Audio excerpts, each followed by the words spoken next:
Hello, everybody, and welcome back to another sociology revision video brought to you by me, Ben, at All Sociology. Today's video is on the topic of crime and deviance, and specifically what we're going to do is take a look at how we measure crime in society. So, as always, you should now be able to see me jumping up into my top right-hand corner, and on the screen, you should be able to see the agenda for today's videos. And this is episode 19, which means I've actually done 18 previous revision videos on all of the topics that are covered in GCSE Sociology. So there's stuff on key concepts, families, education, methods, stratification, differentiation, and now we're doing crime. So if you want to go back and cover any of that other stuff, just go back and have a search through the channel. I've got playlists on paper 1, paper 2, loads of different bits and pieces. But today we are going to be focusing on how we measure crime. So I'm going to run through with you today the three kind of main ways that we measure crime, which is through using official statistics, through using victim studies, and also through what we call self-report studies.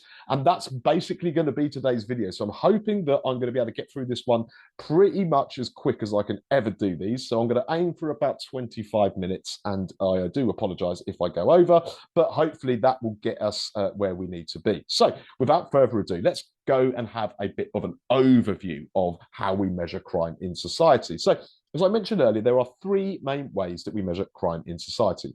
And those three ways are through using official statistics, through using what we call victim studies, and also through what we call using self-report studies. Now, you might be sat there now thinking, why don't we just use one way? Surely it would be much easier just to measure crime in one way, and then we know how much crime there is.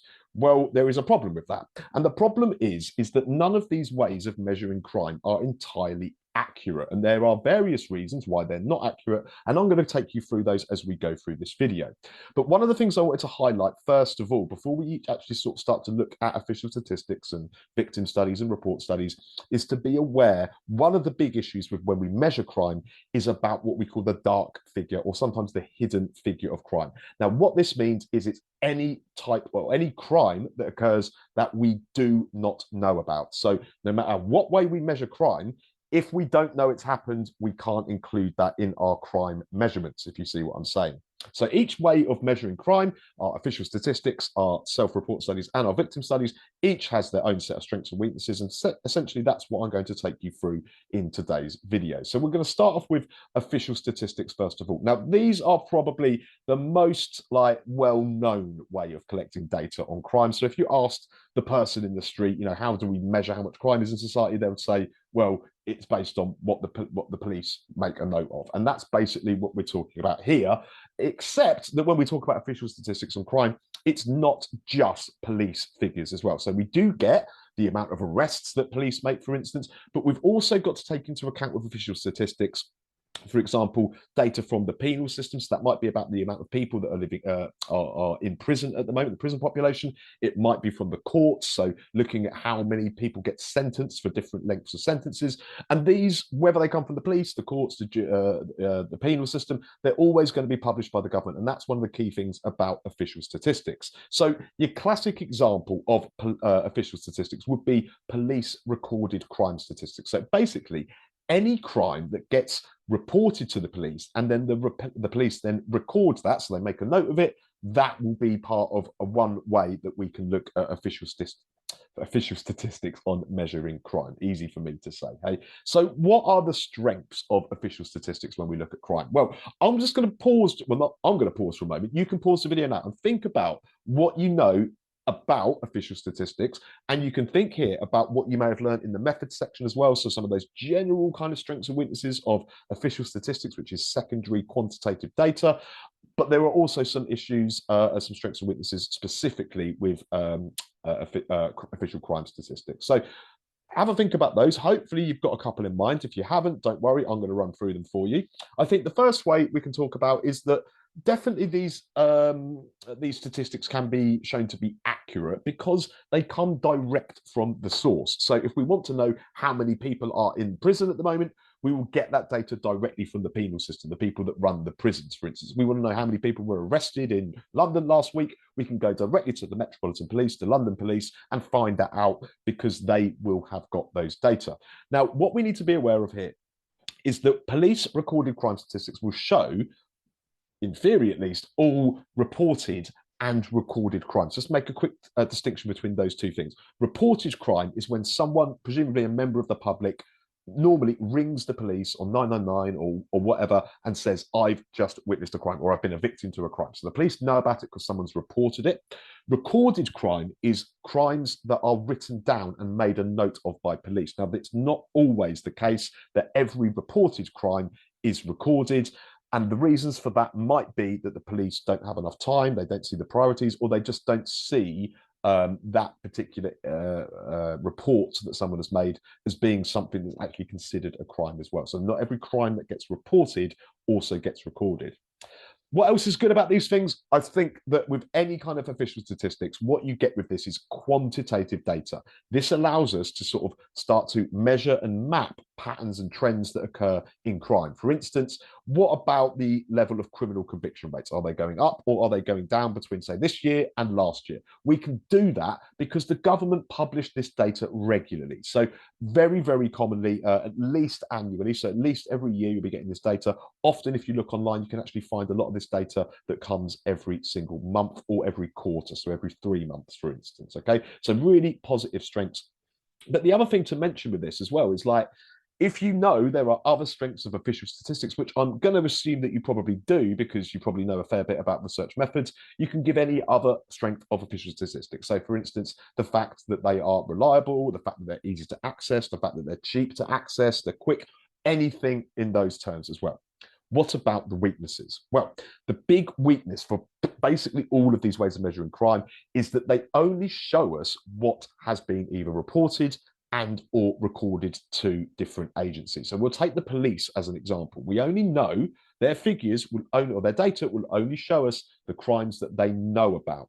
So many, many crimes actually go unreported, and these are the ones that we don't see. Now, we don't know how much crime isn't reported because we literally don't know what we don't know. But we put our best estimates at the hidden figure of crime, so all of the crime we don't know about, as being somewhere in the region of about 40%. So it's quite a substantial amount of crime that we don't know about and therefore is not reflected in the police or the official statistics on crime.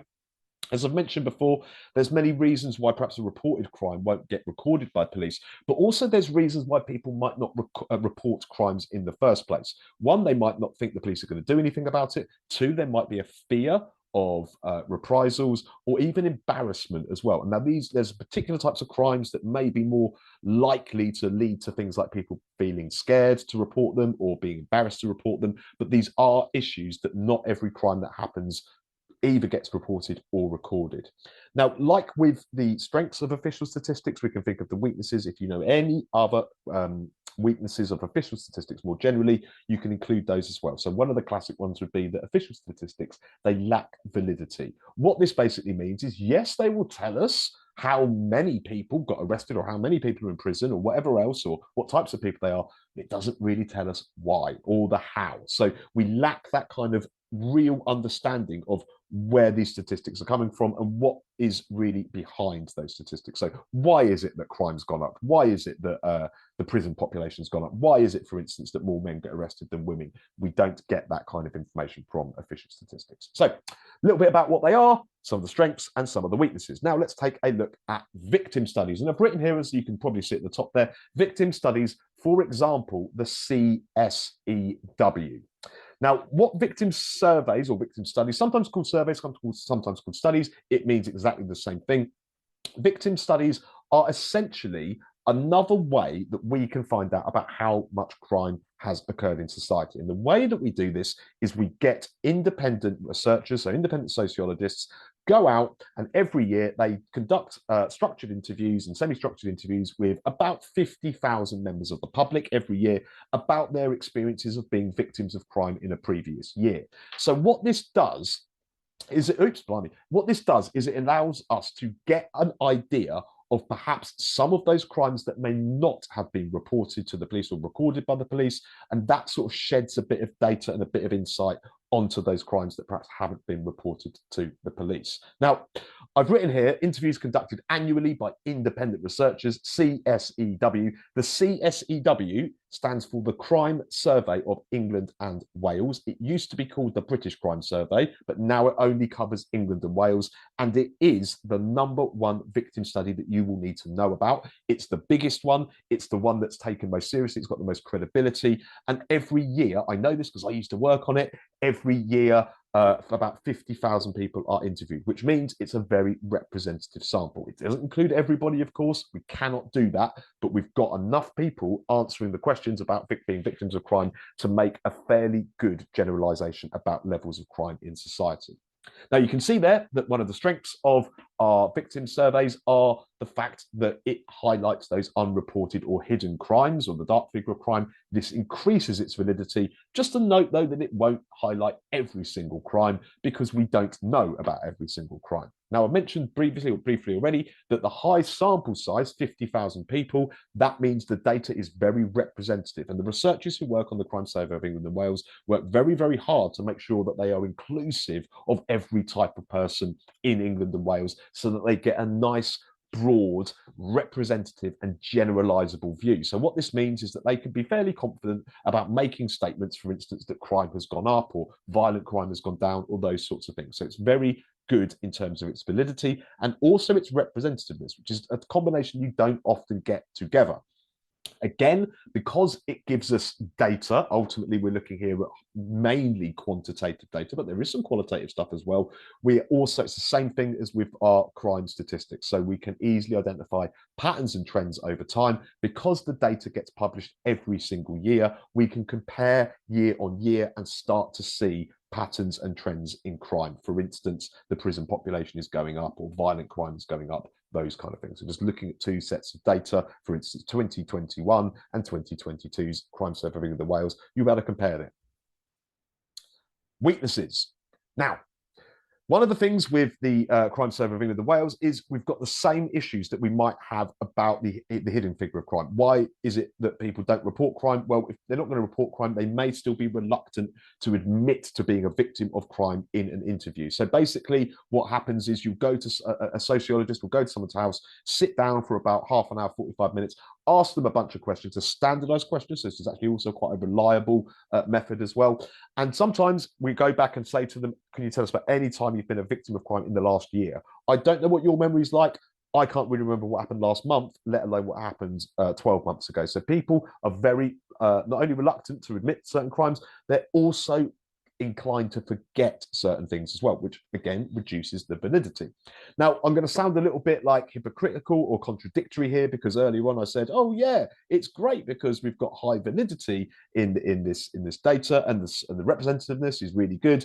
But despite that high sample size, the amount of data that we're working with, which is 50,000 interview responses, is going to be smaller than the amount of crimes that get reported to police. So the amount of data that we've got with a victim study is not as big as what you would get with, for instance, official statistics on crime. And I mentioned earlier, yeah, you rely on people's memories, which can reduce the validity. You're asking people to think back, and all right, being a victim of crime is quite a substantial experience in someone's life. You'd imagine they would remember these things. Sometimes it's very easy to forget. So like perhaps having your bike stolen, you didn't report it to the police, you may not even think about that as even being a crime. So lots of reasons there why both the victim surveys are both positive and also negative. But the key thing you want to hold on to is that the Crime Survey of England and Wales really helps to highlight some of those unreported crimes or the hidden figure of crime that we don't get with our police and official statistics. So the final way of measuring crime is what we call self-report studies. Now, this is a bit of a different way because we're not necessarily looking at who has been a victim of crime. In fact, what we're actually doing here is asking people to complete a questionnaire that asks them about how many crimes they have personally committed. So a self-report study is basically, it's quite a short questionnaire. And normally what happens is these are given to people anonymously, so they feel as comfortable as possible in terms of actually telling the truth about crimes they have committed in the last year or so. And it will give a list of different things. And they might be things like, you know, I've traveled on a train without paying for a ticket, or I've stolen something worth less than £5, I've stolen something worth more than £5, blah, blah, blah, blah, blah. All of these sorts of, you know, things like I've ridden my bike at night without lights on, and all of these kind of things, which are technically crimes, but are very minor crimes, and often, often wouldn't actually go reported. So if someone's riding their bike on the pavement at night without lights, you're not supposed to do that. The likelihood of anyone reporting you for that pretty low, but the self-report studies might well highlight these kind of things. So the strengths. Mentioned this already. I'm too good for my own self, and I keep going ahead of myself here. They are going to reveal some of these hidden crimes that we don't get through our police recorded crime statistics or official statistics. Also, I think what's an interesting thing here is they do highlight victimless crimes. Now, you might think, what's a victimless crime? A victimless crime tends to be any kind of criminal act where there isn't a clear victim. So the classic example might be something like taking drugs personally or something like that. Let's take cannabis as an example. Cannabis is a controlled substance. It's a class B drug in the United Kingdom. It's illegal to possess that, illegal to handle it, illegal to take it, all of these kind of things. But people who do that probably aren't going to report themselves to the police, and other people who maybe see that probably aren't going to report it to the police. So these are crimes that go on, but we don't know about them either because people don't consider there to be a victim or don't see the need to report them to the police. So we do highlight some of these victimless crimes. Now, I kind of touched on this as well already, but the other thing with this is that what we can get out of our self-report studies is some of perhaps the lower level petty crime that might go unreported by the public, or if it is reported, might even get unrecorded by the police due to priorities they have. What are you going to deal with if you've only got, I don't know, a couple of officers on duty? Are you going to deal with a serious crime like an assault, or are you going to deal with someone who's chucked litter on the floor, or are you going to deal with someone who's riding their bike on the pavement, for instance? So we've got a couple of strengths there, ultimately about seeing or highlighting crimes that perhaps wouldn't be highlighted through our police and official statistics, or indeed through our victim studies.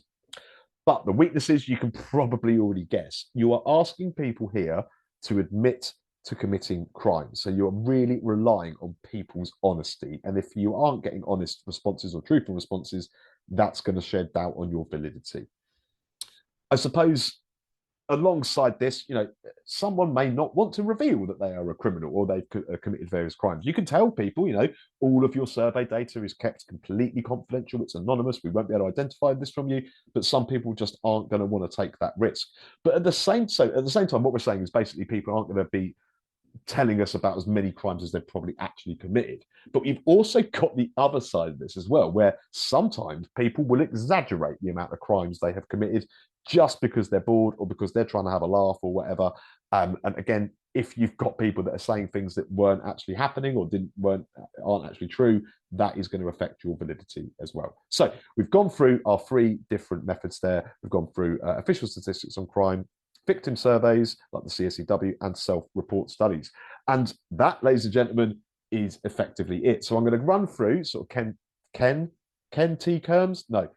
key terms from this video with you, and then we'll have a quick look at an exam question, and we'll wrap up. So first and foremost, official statistics. So official statistics on crime are produced by the government very regularly. They come from sources like the police, the judiciary, and also the penal system as well.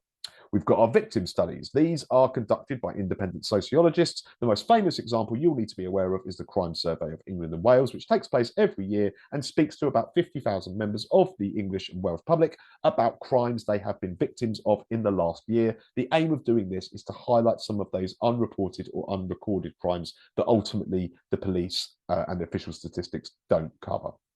I mentioned the Crime Survey of England and Wales, so I think I've kind of covered that. Basically, 50,000 people all take part in structured interviews every single year. They tell us about things they've been a victim of crime of, with the idea it highlights some of those hidden crimes that don't get reported to the police. We've got our self-report studies. So rather than focusing on people being victims of crime, this is where we actually ask people to be truthful and admit to crimes they have committed themselves, in the aim of highlighting some of those smaller or petty crimes, perhaps, that the police don't know about.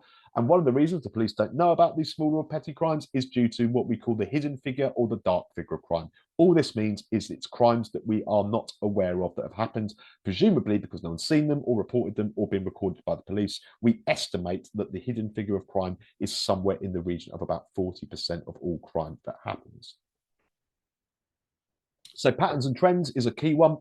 So especially with official statistics and with our victim studies to CSEW, because they are published so regularly, at least once a year, certainly the CSEW gets published once a year, we can start to compare one year to the next or one data set to the next. And what this should allow us to do is develop and start to see where patterns and trends are emerging. So is crime going up? Is it going down? Is the prison population going up? Is it going down? These kind of things that can allow us basically to manage our resources better. So if we know, for instance, that the prison population continues to rise, which it is it telling us something about the fact that we might need to build more prisons or reconsider how we punish people? Reported crime is any crime that gets reported to the police, presumably by a member of the public, most commonly through making a phone call. Recorded crime is any crimes that are made a note of by the police and are actually formally written down and recorded. And as I said to you earlier, not every single reported crime is always recorded. We've got questions of validity, which is ultimately the truth, or how truthful are we getting with our data here. There are problems with all three of these forms of collecting data on crime. So in terms of official statistics, they will tell us how many people do this or how many people do that. We don't know the reasons behind that, so the why or the how. With our victim studies, we are reliant on people's memories. And if people's memories are a bit shot like mine, then ultimately we're going to lack validity because of that. And when it comes to our self-report studies, the validity suffers because we're ultimately relying on people being honest about crimes that they themselves have committed. The last word to mention is about reliability. Generally speaking, when a method has high validity, it will have low reliability, and when it has high reliability, it will have low reliability. High reliability will have low validity. Reliability is important here. It means about how easy it is to repeat certain methods of sociological research. And if we think about our official statistics and our victim studies, like the CSEW, they are both high in reliability. Why is that? Because effectively they use the same way to report and record their data every single time. So on the crime survey of England and Wales, for instance, pretty much, with a couple of changes here and there, pretty much the same questions are asked of people in the same way year on year. Okay, so there's 10 key terms in this video: official stats, victim studies, the crime survey of England and Wales, self-report studies, hidden figure or dark figure of crime, patterns and trends, reported crime, recorded crime, validity, and reliability. Let's take a look at an exam question. So lots of you who will be watching this will probably have your GCSE paper 2 coming up fairly shortly. As you will probably be aware, crime is a big topic on paper 2. Paper 2 is made up of 7 sections. Crime takes up section 6. It's worth 30 out of 100 marks. So effectively, you're looking at about a third of your paper being made up with your stuff on crime.